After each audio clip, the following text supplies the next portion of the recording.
Жаннұр жайғасы отыр, саған сөз беруге қорқып қалдым қазір. Қайтадан бір жаман бірдеме айтып уже жібере ме деп. мені қатысушылар реакциясымен қорқытып жатыр.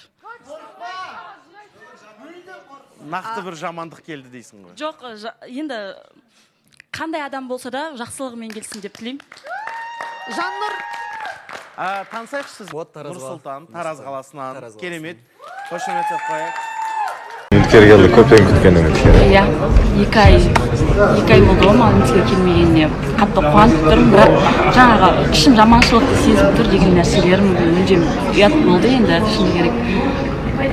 Үміткер Жоқ, өте қуанып тұрмын. Жаннұр енді жақсы араласамыз ғой біз осы жобада. Өте сымбатты, күшті жігіт келді. Енді Құдай қаласа бір күшті таныстық болады деген ойдамын.